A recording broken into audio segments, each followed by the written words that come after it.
Bom, Lucas, fala o Brasil ele é racista muito antes da ditadura, né? A gente teve 4 séculos e meio de escravidão, 4 séculos e meio não, perdão, 3 séculos e meio, né, de escravidão e, enfim, como que esse resquício institucional se manifesta nesse momento em que a partir do momento que o golpe se consuma e que os grupos militares que chegam ao poder tentam implementar sua visão de Brasil. Tá. A gente pode começar entendendo que a ditadura que tem início com o golpe de 64, ela é um projeto, né? O golpe é dado a partir de um discurso de combate ao comunismo, combate à subversão, até combate à corrupção, mas efetivamente aquele movimento político-militar de deposição do João Goulart serviu para você abrir espaço para a implementação de um projeto que se manifestava numa certa política econômica, numa certa visão de como a sociedade devia se organizar, numa certa visão moral, né, sobre os comportamentos sexuais das pessoas. Então, alguns historiadores vão olhar para isso e vão entender que a ditadura, na verdade, ela tinha uma coisa que pode ser chamada de utopia autoritária. A ideia de que seria possível controlar todos os aspectos da vida social naquele período do país, né? Então, esse pano de fundo é importante para a gente sair da ideia de que dá para olhar para a ditadura só pelo prisma da repressão à oposição política, no sentido estrito do termo, né? Os militantes de esquerda, os militantes da luta armada, quem estava no movimento estudantil. A gente precisa olhar para aquele período de uma forma um pouco mais global. E, nesse sentido, um dos aspectos que tinha muita força nos discursos da ditadura sobre o Brasil, né, nas narrativas sobre a história do Brasil que a ditadura buscava construir, é a ideia do mito da democracia racial. Né? O que é essa noção da democracia racial? É a ideia de que o Brasil é um país onde não há racismo, um país onde as raças convivem harmoniosamente e em que a história de relação entre negros, brancos e indígenas não é marcada pela violência. Essa é uma ideia que vai sendo construída ao longo da história a partir, por exemplo, do fato de que no Brasil, diferentemente dos Estados Unidos, a gente não teve um racismo plasmado na letra da lei. Né? Nos Estados Unidos você tem uma lei que define quem é negro e quem é branco, por exemplo, né?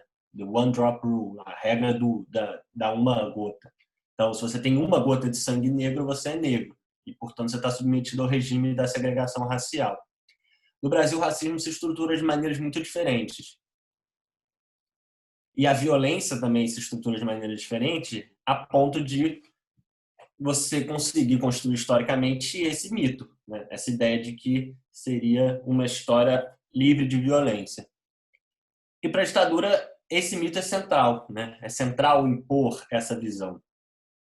Porque parte significativa da ideologia dos militares, né? Que tem uma das suas manifestações principais na chamada doutrina de segurança nacional, parte da ideia de que a nação precisa ser um espaço de harmonia, precisa ser um espaço de unidade, né? Que qualquer tipo de dissidência, qualquer tipo de diversidade, qualquer tipo de diferença é visto como uma ameaça. Então, o mito da democracia racial cumpre um papel muito importante para a ditadura reforçar essa ideia de um país livre de tensões, livre de conflitos, né? E, por isso, para o regime militar, esse é um discurso que tem muita força, né? E não é à toa também que vai ser durante a ditadura que os militantes antirracistas, os acadêmicos, na verdade isso vem desde a década de 50, quando tem o chamado Projeto Unesco.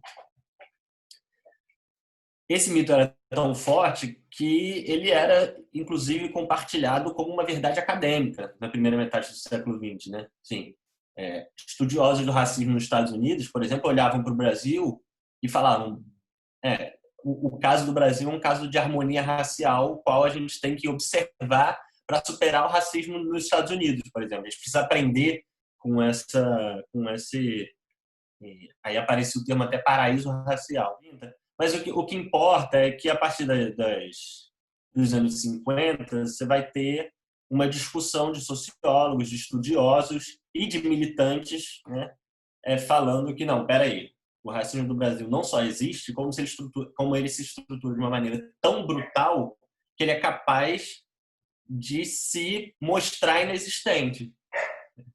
Ele é tão poderoso que ele, apesar de estruturar todas as relações sociais, ele não aparece como algo tão presente na sociedade, né? E aí por isso que a ideia de democracia racial que era vista como uma verdade, passa a ser denunciada como um mito. Ao longo dos anos 70 isso é muito forte.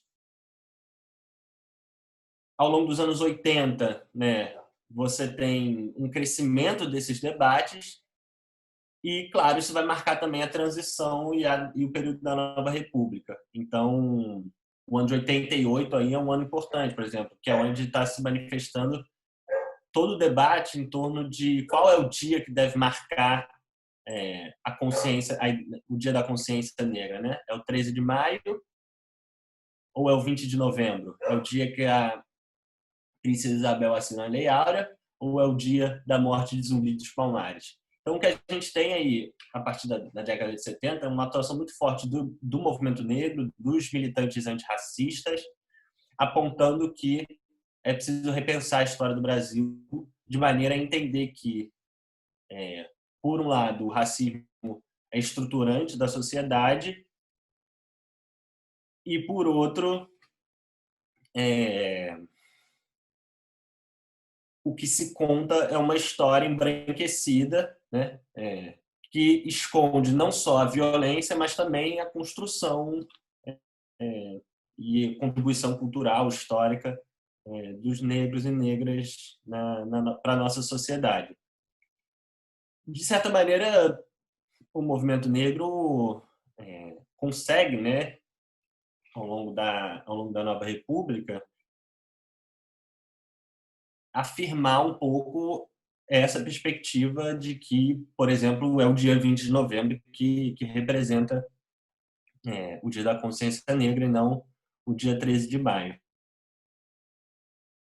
Mas para a ditadura, esses debates eram vistos como uma ameaça, né? Quando você tem, ao longo dos anos 70, o início da organização de movimentos políticos antirracistas, mas também a organização de manifestações culturais que celebravam a identidade negra, por exemplo, os bailes de música black no Rio de Janeiro, mais para o final da década, os blocos afro em Salvador. Tanto esses movimentos propriamente políticos, né, o chamado movimento negro contemporâneo, quanto essas manifestações culturais são vistas como ameaças pela ditadura, porque o regime olha para aquilo ali e acha que se trata de uma manipulação, né? Uma manipulação do movimento comunista internacional em relação a militantes negros que estão sendo, enfim, ingenuamente manipulados aqui para desestabilizar o regime e instalar o socialismo. E por que para a ditadura isso é visto como uma manipulação? Porque na cabeça deles, no Brasil não existe racismo. Portanto, alguém denunciar um racismo inexistente só pode ser algum tipo de conspiração. Então, esse é um pano de fundo importante para a gente entender a relação da ditadura com as manifestações negras, né, políticas e culturais. Agora, tem uma outra dimensão que é uma violência mais comum, mais cotidiana, mais corriqueira, digamos assim. Que aí acho que a gente pode falar mais para frente. Como que vai se dar a violência policial da ditadura, durante a ditadura, contra as populações negras, já que o imaginário de violência policial da ditadura é tão restrito à noção de repressão às guerrilhas e etc. Então, vou usar um exemplo, que foi o exemplo que eu estudei na dissertação, para falar sobre os dois pontos, que são os bailes de música soul, né, que acontecem na década de 70, chegam começam, na verdade, no finalzinho dos anos 60, influenciados aí pelos 70, começam a se espalhar pelos subúrbios, enfim, por regiões da Baixada Fluminense, e se configuram aí como o principal espaço de lazer de uma juventude negra moradora das periferias e dos subúrbios e das favelas do Rio de Janeiro. Esses bailes, a gente descobriu isso ao longo do trabalho da Comissão da Verdade do Rio de Janeiro, depois eu aprofundei um pouco essas pesquisas ao longo da minha dissertação. Esses bailes foram intensamente monitorados pelos órgãos de segurança e de informação da ditadura. E por quê? Exatamente porque eles representavam, eles só poderiam significar, na cabeça da ditadura e de seus agentes, algum tipo de manipulação do movimento comunista internacional para desestabilizar o regime. Então, os bailes soul eram uma ameaça à segurança nacional, porque se no Brasil não existe racismo, não faz sentido esses caras estarem se reunindo para celebrar uma identidade negra. Né? A identidade que deve ser celebrada no Brasil é uma só, a identidade brasileira. Quem está nesse negócio de celebrar a identidade negra está querendo criar um conflito inexistente, né? Porque aqui é o país da harmonia, é o país da unidade, como preconiza aí a doutrina de segurança nacional. Então, os bailes começam a ser monitorados, você vai ter agentes indo nos bailes, você vai ter equipes de som sendo levadas a depor à força no DOPS, porque a equipe chamava Black Power, e a ditadura achava que, então, eles deviam ser o embrião do movimento dos Panteras Negras no Brasil. Você vai ter pessoas que estão saindo de chegando em bailes e vão ser revistadas, pessoas que estão saindo de bailes e vão ser presas. Isso, nos documentos que a gente tem acesso, por exemplo, produzidos pelo DOPS, né, que é o Departamento de Ordem Política e Social, que era a Polícia Política Estadual da ditadura, a narrativa que aparece para justificar essa repressão é uma narrativa de ameaça política, dos bailes como ameaça política, né? Uma ameaça à segurança nacional, porque poderia representar, então, um elemento de conflito político com o regime. Né? Aqueles bailes poderiam arregimentar jovens manipulados por uma causa que não deveria existir, porque, afinal, não existe racismo no Brasil, mas na medida em que, mas se eles tiverem força, eles podem acabar, enfim, juntando esses jovens, e isso vai ser uma ameaça aqui para a gente, para a ditadura. Isso é a narrativa que vai aparecer nos documentos do DOPS, do Serviço Nacional de Informações, das forças de informação, enfim, dos centros de informação das 3 Forças Armadas. O baile como uma ameaça à segurança nacional por essa razão. E se você pega, por exemplo, o monitoramento aos movimentos negros, se você pega o monitoramento a intelectuais negros, monitoramento aos blocos afro em Salvador, é mais ou menos o discurso que está sendo construído pela ditadura. A ponto de, em meados dos anos 70, o Serviço Nacional de Informações, o SNI, estruturar um dossiê muito grande com o título de Racismo Negro no Brasil.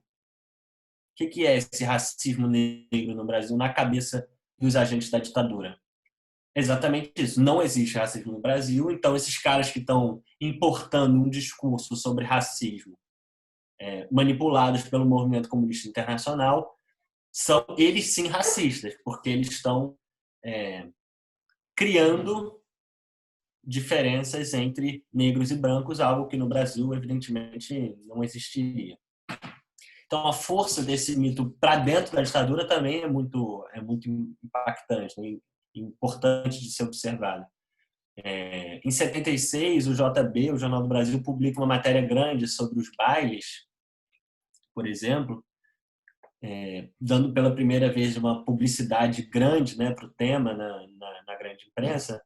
E aí você tem um agente, um delegado da Polícia Civil que escreve para o DOPS falando assim, ó, tem alguma coisa errada, vocês precisam investigar isso aí, porque... E aí ele cita, né, que o Brasil, segundo Gilberto Freire, é o país da harmonia entre as raças, então esse movimento só pode ser politicamente interessado em desestabilizar o regime e certamente está sendo manipulado por agentes externos. Isso está escrito, textualmente escrito, é um ofício que o delegado escreve para o DOPS. Então, esse discurso é muito abundante assim, entre as forças de segurança. Ele está falando aí de centenas e centenas de documentos produzidos, não só sobre os bailes, mas sobre todas essas manifestações culturais e também sobre as entidades mais propriamente políticas do chamado movimento negro contemporâneo. Esse é um lado, né, que eu acho que responde a primeira pergunta. Agora, tem um segundo lado, que é como essa união, digamos assim, entre a chamada doutrina de segurança nacional e o mito da democracia racial, como esses dois elementos, quando combinados, eles também intensificaram um racismo histórico, estrutural e institucional das forças de segurança do país, que independe da ideia de que aquele movimento, aquela manifestação cultural é uma ameaça no sentido político do termo, né? Aquelas pessoas, aqueles jovens negros reunidos para dançar, eles são uma ameaça pela cor da pele. Eles são uma ameaça porque eles são jovens negros reunidos para dançar. Independente deles estarem com cartaz escrito abaixo a ditadura, deles estarem na Cinelândia se manifestando, independente se no baile alguém para e grita abaixo o regime ou abaixo o racismo, isso não precisa acontecer para que as forças de segurança do Estado encarem aqueles jovens, encarem a população negra como uma ameaça em potencial. E aí, para entender isso, a gente precisa recuar um pouco, entender a própria conformação histórica dessas forças de segurança e do Estado brasileiro, né? Então, vale a pena lembrar que quando a gente está passando pelo processo de abolição, né, o último país do mundo a acabar com a escravidão, depois de ser o país que teve mais tempo a escravidão, ali no contexto dos debates sobre a abolição, tem uma categoria, uma ideia que é importada das formulações da polícia francesa, que vai estruturar todo o imaginário das forças de segurança no Brasil, que é a ideia de classes perigosas. O que são as classes perigosas? Né? São aqueles que, pela sua própria Constituição, e no caso de como essa ideia se formulou no Brasil, a sua Constituição racial, a sua Constituição física, ou do seu local de moradia, representam uma ameaça a priori para o Estado e para a sociedade. Né? São aqueles que podem ser considerados suspeitos antes de cometerem um crime, porque eles estão mais propensos a cometer um crime. Né? Seja porque moram numa favela, e a favela é encarada historicamente como lugar da violência, como lugar da criminalidade, como lugar da insalubridade, seja pela sua cor da pele, né? Teve essa história recente, agora, ontem, anteontem, da youtuber famosa, cujo nome eu não sei, que reafirmou esse argumento com muita evidência, né? O que ela fala? Ela fala, vocês estão reclamando da gente ter medo dos negros, mas realmente os negros são os que mais cometem crime. Ou seja, é um argumento supostamente científico, inclusive, né? Racional, a ideia de que não é racismo, não é preconceito, né?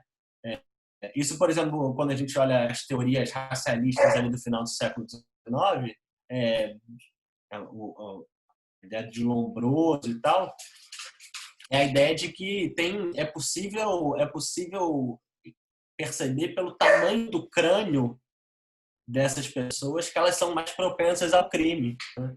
Tá lá o Euclides da Cunha escrevendo um texto sobre isso. Então, essa ideia estrutura as nossas forças de segurança, né? A ideia de classes perigosas, que é nada mais nada menos do que a manifestação desse racismo estrutural e desse racismo institucional desses setores pensados aí para proteger o Estado e os interesses das elites. Então, ao longo do século XX, né? Aliás, ao longo de toda a história do Brasil, você tem a estruturação dessas forças repressivas do Estado que encaram como inimigo a população negra, né? Primeiro os escravos, os homens e mulheres escravizados, né? Que podem fugir, que podem criar algum tipo de resistência. Depois os homens e mulheres livres, descendentes ou ex-escravos, né? Que são uma ameaça pela sua constituição física ou pelo seu local de moradia e, portanto, pertencem às classes perigosas. E aí, ao longo do século XX, você vai ter a estruturação de órgãos e instituições que a gente pode chamar efetivamente de que carregam a ideia de polícias políticas, né? Então, no século XX, você tem a construção das polícias políticas no Brasil. E essas polícias políticas, elas, apesar do nome sugerir que elas se estruturariam para reprimir, para controlar, para monitorar ameaças ao Estado no sentido, né, político do termo, então os comunistas, os anarquistas, elas historicamente no Brasil lidaram com dois tipos de ameaça, né? Aquelas que eram consideradas as ameaças políticas, então você vai ter os comunistas sendo reprimidos, presos, torturados ao longo do Estado Novo, por exemplo, mas também essas que eram as ameaças sociais, digamos assim, né? E aí não é irrelevante que a nossa polícia política se chama Departamento de Ordem Política e Social, é o DOPS. Então no nome isso já está anunciado, né? Mas alguma coisa acontece na forma de contar essa história, né? No trabalho dos historiadores, nas formas de memória que se constroem na sociedade brasileira, que de alguma maneira aqueles que são vítimas da violência que é vista como política no sentido estrito do termo acabam sendo ocupando um lugar maior, por exemplo, nas análises historiográficas. Então, a partir do surgimento das polícias políticas, então você tem um monte de trabalho de historiadores refletindo sobre as polícias, por exemplo, ao longo do século XIX, ou ali no início do século XX. E aí, a partir da década de 30 do século XX, você praticamente só tem trabalhos de historiadores pensando sobre a polícia política no sentido estrito do termo. Então, a repressão aos comunistas, a repressão aos anarquistas, a repressão em 64 aos militantes da guerrilha. Ou seja, você esconde o Departamento de Ordem Política e Social se chama DOPS, né? E passa a pensar só no DOP, Departamento de Ordem Política. Esquece que a ideia de que as ameaças ao Estado são também sociais, ela, na verdade, é estruturante da nossa forma de conceber nossa sociedade, enfim, e o Estado brasileiro. Então, quando isso chega na ditadura, essa história não pode ser ignorada, né? A ideia e a doutrina de segurança nacional formula isso também, né? Dá um sentido a essa ideia de uma ameaça provavelmente social, que por exemplo, esse. Então, esses caras que têm a pele negra, eles são uma ameaça também porque eles podem ser manipulados pelo movimento comunista internacional para criar a ideia de que aqui existe racismo enfim, vocês sabem que não existe.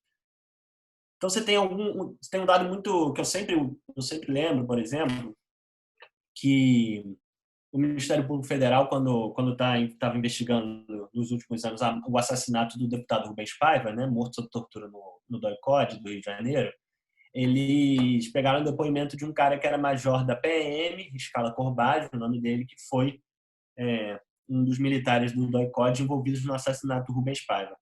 E aí perguntam para o major Scala Corbage por que ele foi chamado para servir no DOI-CODE. Por que convocaram ele da PM para,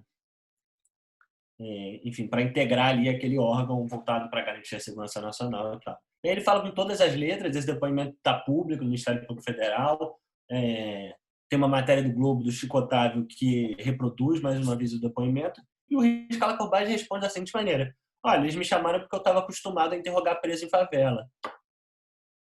Então, assim, a ditadura aprende, né, com essas técnicas, com essas tecnologias, com esses dispositivos repressivos que historicamente se voltaram contra a população negra, contra a população periférica. E claro que aprimora esses dispositivos. A ditadura, acho que ninguém mais imagina, acho que nunca imaginou, mas a ditadura não inventou a tortura no Brasil, a ditadura não inventou a violência de Estado no Brasil. Ela é efetivamente um momento em que essas formas de aplicação da violência de Estado são profundamente, digamos assim, aprimoradas, se eu posso usar essa palavra, né? Elas são aprimoradas do ponto de vista do treinamento, então você vai mandar gente para os Estados Unidos, para a Escola das Américas no Panamá, para a Inglaterra, para a França, né? Aprender técnicas de tortura. Então, é aprimorado do ponto de vista orçamentário, inclusive, né? Você vai equipar essas polícias, você vai construir os primeiros batalhões de choque, né? Voltados para conflitos de rua. É aprimorado do ponto de vista institucional, então você tem toda uma história institucional que acontece durante a ditadura, que vai garantindo cada vez mais instrumentos para as forças policiais aplicarem essa violência. Então, desde da ideia de que crimes cometidos por militares contra civis devem ser julgados em foros militares, né? Que é uma invenção da ditadura, que a gente consegue reverter ao longo da nova república, né? Década de 90 tem uma lei que muda isso. Então, um militar acusado de cometer um crime contra civil passa a ser julgado pela justiça comum. E, nos últimos anos, no governo Temer, a gente tem um retrocesso em relação a isso, em que isso volta a se inverter. Mas, assim, tem isso, tem a criação dos chamados autos de resistência, né? Os autos de resistência surgem em 69, a partir de uma portaria do DOPS. Então, a ideia de que é a construção de um instrumento ali jurídico, administrativo, que permite o policial falar que aquela morte que aconteceu ali aconteceu em decorrência de um conflito. Então, isso, evidentemente, ajuda, né, a isentar não só qualquer punição, mas basicamente qualquer investigação, né? Porque a palavra do policial, obviamente, não pode ser contestada. A subordinação das polícias como forças auxiliares do Exército. Então, você tem toda uma história também propriamente institucional dessa relação entre ditadura e o aprimoramento das tecnologias de repressão. E, por fim, alguma coisa que está no plano, enfim, também meio um pouco jurídico, mas também discursivo, que é uma autorização para que esses policiais, esses agentes de segurança sejam violentos, implementem essa violência, inclusive aquela que é ilegal, né? O que eu estou querendo dizer com isso? Por exemplo, para ficar mais claro, que eu acho que deve ter soado um pouco confuso.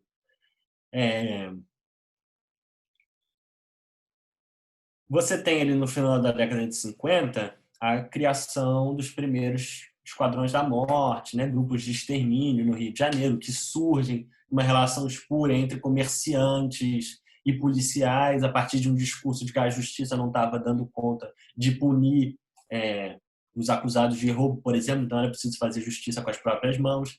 Isso surge na década de 50, mas é a partir de 64 que isso ganha, que isso explode, né? Que os esquadrões da morte, os grupos de extermínio, eles se espalham por todo o território do Rio de Janeiro e também pelo Brasil, porque você tem um regime político, que é uma ditadura, baseada fundamentalmente num discurso de força, um discurso de que pode matar o subversivo. Se pode matar o subversivo, pode matar também o criminoso comum.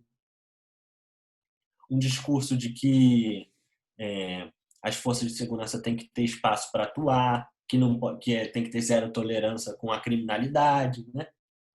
Tudo isso vai ganhando corpo ali durante a ditadura.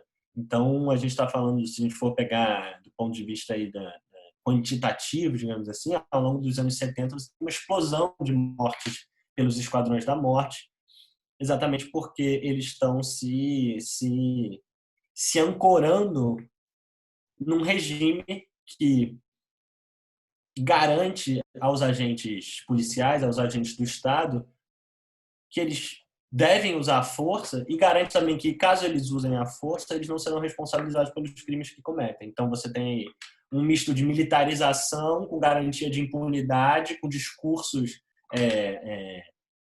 anti-direitos humanos que criam esse caldo de autoritarismo e violência que permite que essa violência mais comum, mais cotidiana, também exploda durante a ditadura, né? Então, eu acho que esses elementos ajudam a entender um pouco o porquê também é possível pensar nessa relação entre ditadura e racismo, não só do ponto de vista da repressão aos militantes do movimento negro organizado, àqueles que organizam manifestações culturais negras, mas também desse ponto de vista da intensificação de uma violência comum, cotidiana, que historicamente atingiu mais a população negra e a população periférica no Brasil, e que durante a ditadura ganha contornos ainda mais intensos.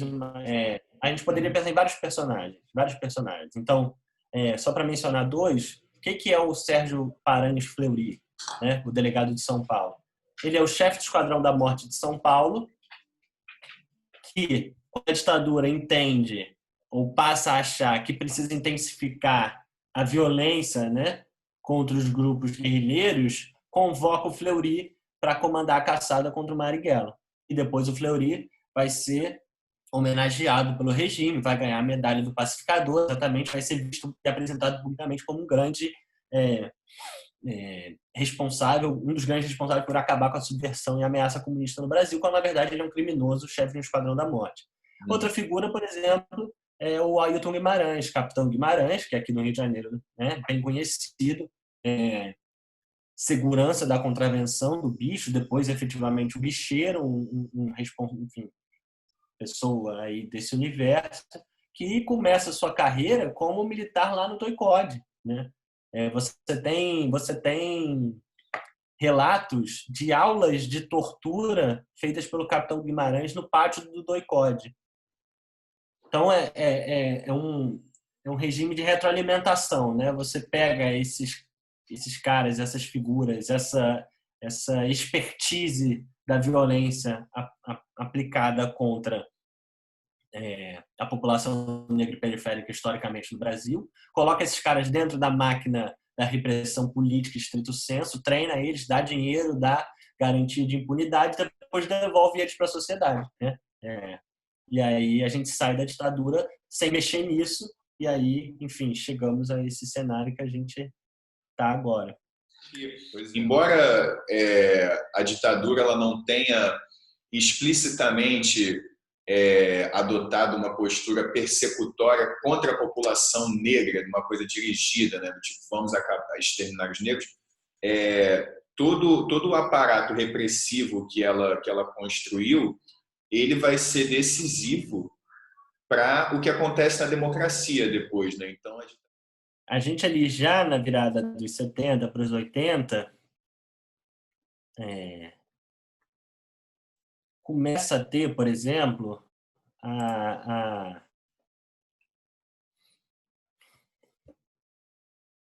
enfim, começa a ficar claro como é que vai se dar essa transição, né? Porque a repressão, a oposição política, estrito sensu, ela está, de certa maneira, diminuindo, né? E o discurso, por exemplo, da guerra às drogas, o discurso da criminalidade comum está crescendo, né? Então, você tem, por exemplo, no início dos anos 80, aqui no Rio de Janeiro, uma figura que se torna comandante-geral da PM, que é o Newton Cerqueira, que é ninguém mais, ninguém menos que um dos caras responsáveis pelo assassinato do Carlos Lamarca, né? E o que Newton Cerqueira faz na sua gestão à frente da Polícia Militar? Ele tem dois elementos que a gente pode citar. Ele cria a chamada gratificação faroeste, que é uma gratificação no final do mês para o policial que mais mata. Porque, olha, qual o discurso que tá se espalhando na sociedade? Bandido bom é bandido morto. Esse bandido bom é bandido morto. Se você matar bandido, você ganha, inclusive, mais dinheiro no final do mês. E a lógica do bandido bom é bandido morto, ela vai ser alimentada diretamente pela atuação dos esquadrões, dá para a gente colocar assim, Lucas? É uma retroalimentação, né? O esquadrão se legitima na medida em que a sociedade passa a achar que bandido bom é bandido morto, né?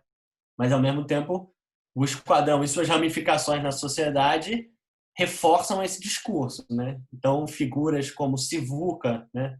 que era um militar que vai ser deputado, e era radialista, né? Agora eu posso estar falando besteira, eu não tenho certeza se ele foi policial, acho que sim, mas ele era um desses, digamos assim, um embrião de coisas como dar penas da vida, um programa de rádio no qual ele criou essa formulação, né, do bandido bom e bandido morto. E eu estava falando do Newton Cerqueira também, e para além da gratificação faroeste, é o Newton Cerqueira que cria o chamado NUCOI, é o Núcleo da Companhia de Operações Especiais, que nada mais é que a origem do BOP, né? Eu acho muito significativo que numa das músicas lá do BOP, eternizadas pelo Tropa de Elite, o que os policiais cantam é: o BOP tem guerreiros que matam guerrilheiros, o BOP tem guerreiros que acreditam no Brasil, né? Isso ali, nos anos são sempre esses dois discursos se retroalimentando, da ameaça da subversão, no sentido da ameaça política dos comunistas, né, da guerrilha, e a ameaça dessa criminalidade comum que tá crescendo agora a partir do. Então, qual é a marca do início da nossa democracia, né? O que acontece na primeira metade dos anos 90 no Brasil? Chacinas de Vigário Geral, chacina do Carandiru, chacina da Candelária, chacina de Eldorado dos Carajás. É a democracia das chacinas, né? A transição para a democracia das chacinas. Digamos, o cartão de visitas da nossa democracia.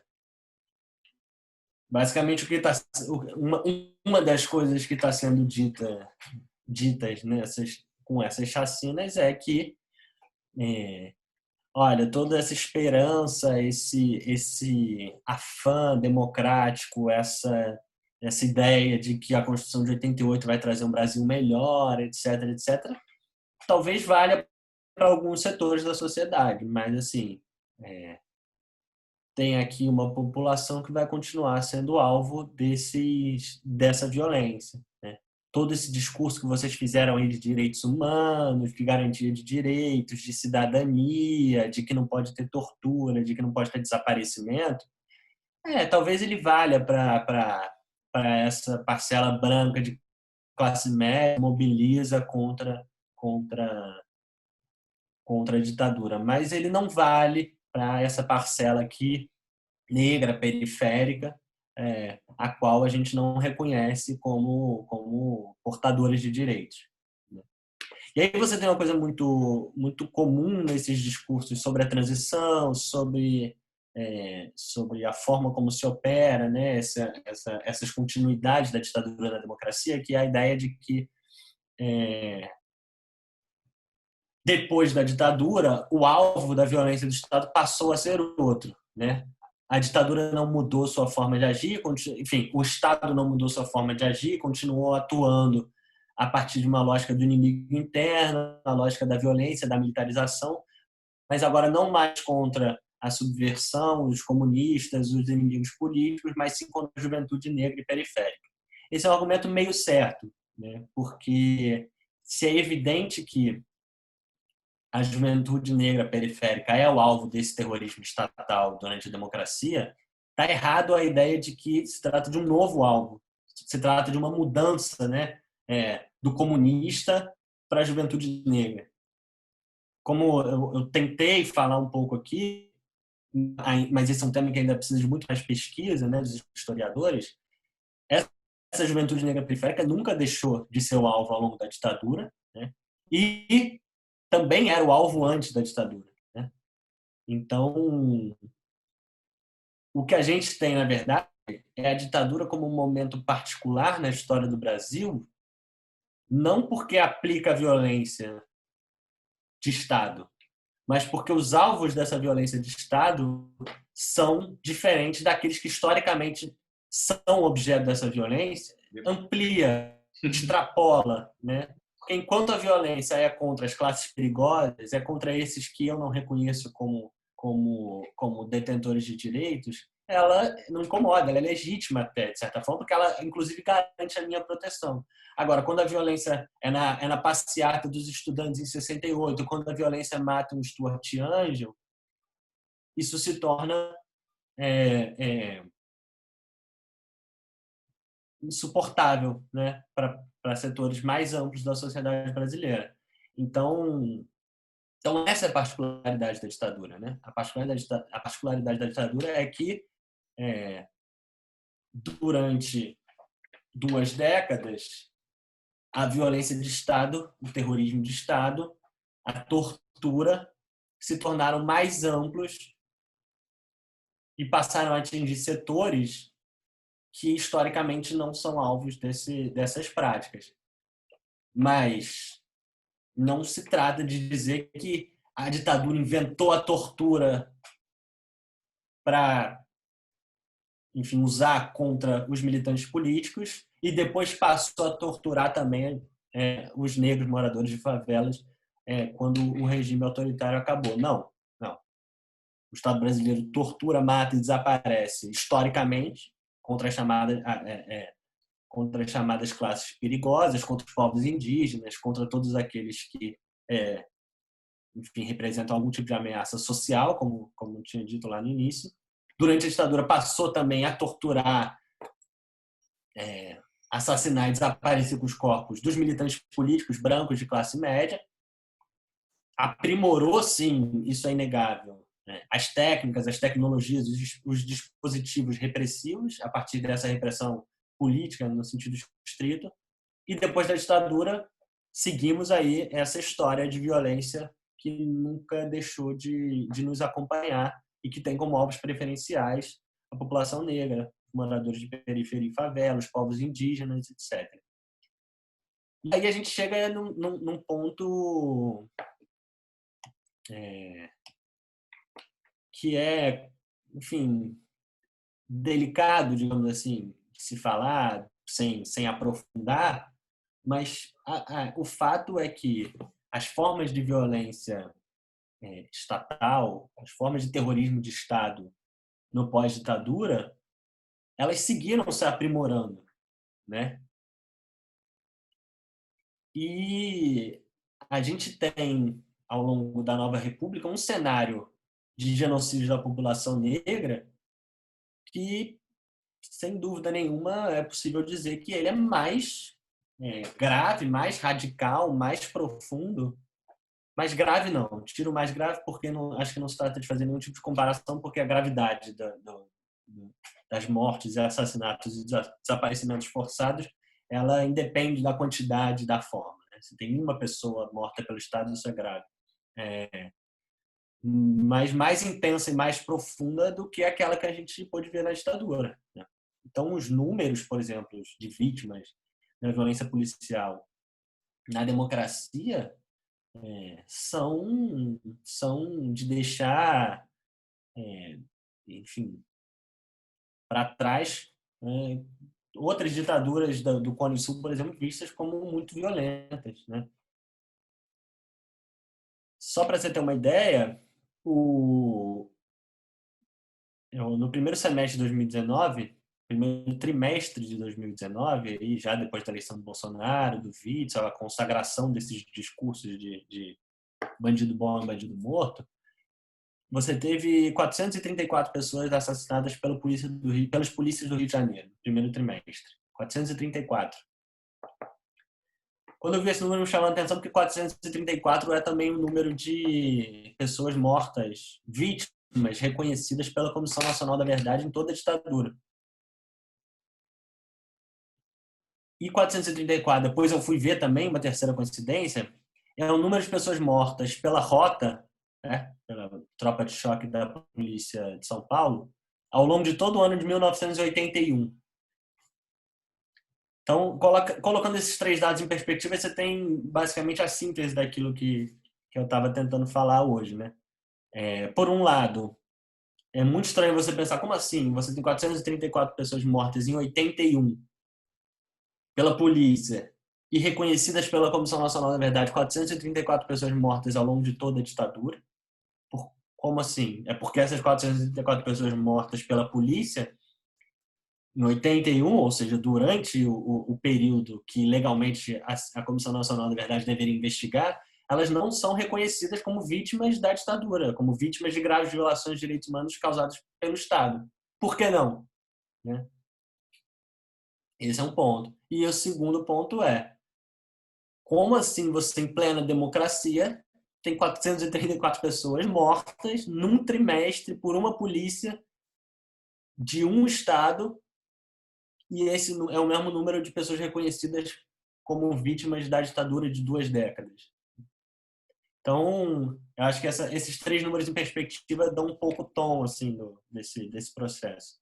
Não, muito boa essa comparação entre os números, Lucas. E para eu não tomar mais teu tempo, do ponto de vista das operações propriamente policiais que vão marcar a violência policial no período democrático, tecnicamente, né, em termos de modus operandi, tudo que a gente sabe por relatórios do que acontece nessas operações, o quanto que dá para enxergar de herança da ditadura propriamente aí nessa atuação de hoje? Eu acho que você tem algumas coisas que chamam muita atenção. Né? Então, por exemplo, é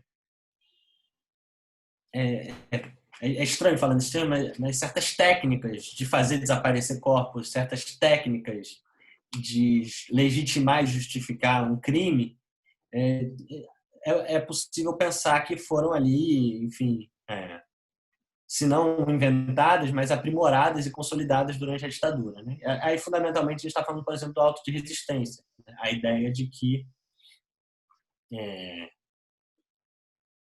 é aquilo que eu já falei, né? Uma morte em confronto, então você nem investiga o policial, né? Porque ele assina um documento administrativo que basicamente garante a não responsabilização dele. Enfim, às vezes a gente tem relatos de torturas, né, no âmbito dessas operações e que também remontam a técnicas de tortura desenvolvidas e aprimoradas durante a ditadura, né? Uma preocupação com você, por exemplo, aplicar certos tipos de tortura que não deixem marcas no corpo para depois isso não poder ser objeto de uma investigação. A gente tem um livro chamado Polícia e Política, de uma socióloga norte-americana chamada Martha Huggins, que ela vai mostrar como na década de 60, a partir de 68, na verdade, você tem o desenvolvimento dessas tropas de choque. Então, já naquele momento, tropas voltadas para entrar em favelas, mas, como eu tinha dito, né, é início dos anos 80 que você começa com formação de enfim, batalhões como o BOP. É fundamental marcar isso que eu tinha dito antes. Assim, a gente vê na democracia um aprimoramento dessas técnicas de terrorismo de Estado, dessas formas de terrorismo de Estado. Né? O caveirão aéreo é enfim, é uma prática que faz corar, né, a ditadura, do ponto de vista do grau de violência que isso representa. A gente não tem relatos de operações para matar um guerrilheiro, para assassinar um guerrilheiro, que tenham sido feitos na frente de uma escola que tenham deixado crianças, né, de 14 anos mortas. Então, não dá para a gente ficar nessa. Acho que já passou da hora, né, da gente perceber que essas categorias de ditadura e democracia, né, que elas são. Não estou falando que é preciso descartá-las, porque é inegável que é melhor viver numa democracia do que em qualquer ditadura. E é evidente que se a gente tivesse, nos últimos 30 anos, vivido uma ditadura, todas essas práticas teriam sido ainda mais brutais, mas abandonar um pouco a ideia de que a ditadura é o momento da história do Brasil marcado pela violência de Estado e a democracia é um momento marcado por alguma outra coisa. A nossa democracia é marcada por uma violência, por um terrorismo de Estado muito profundo e em algumas dimensões, como estou falando, ainda mais brutal e intenso do que aquele que foi praticado durante a ditadura. Acho que abandonar um pouco essa ideia é, inclusive, importante para a gente pensar em formas de aprimorar a nossa democracia sem romantizá-la, entender que se trata de um processo, de uma construção, e de que só vai ser possível falar em uma democracia plena, em algum momento na história desse país, quando você não tiver mais populações que sejam matáveis, torturáveis e desaparecíveis, como hoje a gente segue tendo. E você está começando com um cara que, enfim, estuda ditadura, milita com Memória, Verdade e Justiça, trabalhou na Comissão da Verdade, mas se tem alguma coisa que essas pesquisas e esse trabalho me levaram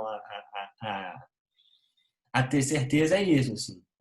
A ditadura tem particularidades, precisa ser observada, os seus crimes precisam ser reparados, mas se a gente reparar os crimes da ditadura e não reparar os crimes da escravidão, ou se a gente reparar os crimes da ditadura contra a militância branca, mas não reparar os crimes da ditadura contra a juventude negra periférica, a gente não vai conseguir escapar dessa espiral de violência e autoritarismo que parece ser nossa sina.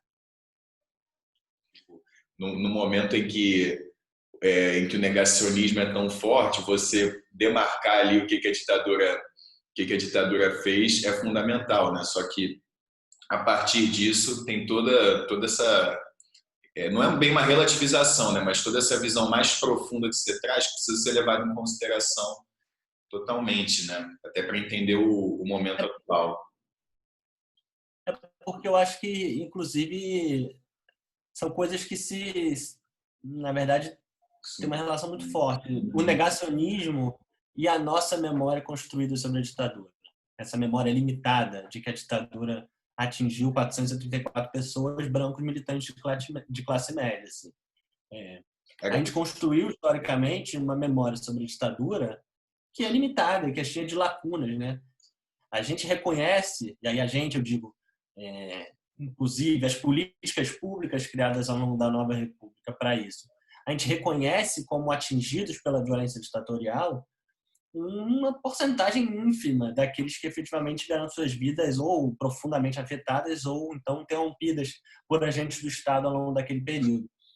Isso significa que é difícil, inclusive, você fazer um discurso sobre memória, verdade e justiça no Brasil, sobre as mazelas da ditadura, quando você está falando de pessoas, por exemplo, quando você vai conversar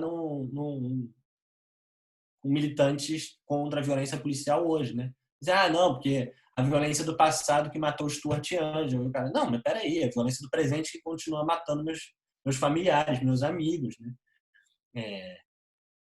Isso, de certa forma, claro que não com o militante contra a violência policial, mas esse discurso espraiado na sociedade ajuda, de certa forma, a legitimar, inclusive, a ideia de que nossa ditadura não foi tão violenta assim, nossa ditadura foi uma ditadura branda, e isso está na base da possibilidade de você ter um discurso negacionista como o que a gente tem hoje ganhando força.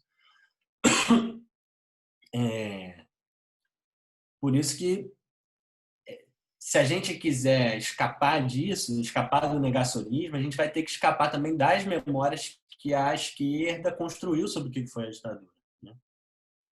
A gente precisa repensar esse tema numa outra chave. A gente precisa entender que não tem vidas que merecem estar no volume 1 do relatório final da Comissão Nacional da Verdade e vidas que merecem estar no segundo volume, que não é assinado por todos os membros, como, por exemplo, é o caso dos indígenas. Então, o que você tem no relatório da Comissão Nacional da Verdade? Nós temos 434 vítimas, mas você tem no mesmo documento um texto que diz, não, nós temos 8.350 indígenas mortos. Eles falam assim, mas peraí, então, por que esses caras foram mortos pela ditadura, mas não são vítimas reconhecidas, né? Se a gente não superar essas leituras limitadas, a gente nunca vai conseguir construir uma ideia, uma memória socialmente compartilhada de que a ditadura foi um período que não deve se repetir, né? Porque a facilidade com que se espalham os outros discursos é muito grande. Então, a ideia de que aquele período era bom porque tinha paz e tranquilidade, né? Por quê? Por que você pode falar isso? Porque você não reconhece que, por exemplo, aquele cara negro que saiu de casa, foi parado pela polícia sem ter uma carteira de trabalho no bolso e ficou o final de semana todo apanhando na delegacia, preso, passando por pau de arara por isso, é uma vítima da ditadura.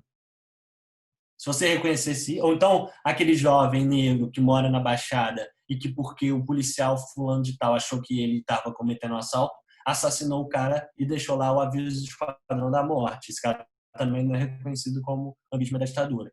Aqueles caras narrados lá no Rota 66, no livro do Caco Barcelos, né? Aquelas centenas, milhares de vítimas que ele identifica ali e narra as formas de brutalidade policial contra elas ali, final dos anos 70 início dos anos 80, não são reconhecidos como vítimas da ditadura. Então, para quem a ditadura foi ruim, né? Se a gente não consegue nem ao menos criar uma memória de que se tratou de um regime que atingiu o conjunto da sociedade, não apenas uma parcela pequena de pessoas que estavam se opondo politicamente a ela. E com isso, obviamente, a gente não está falando que a vida dessas pessoas não deva ser, enfim, a violência contra essas pessoas não deva ser reparada, pelo contrário, né? A gente só tem esse reconhecimento público e essa reparação por conta de muita luta dos seus familiares, por conta de muita luta dos movimentos sociais. Então, assim, na verdade, a gente não está falando que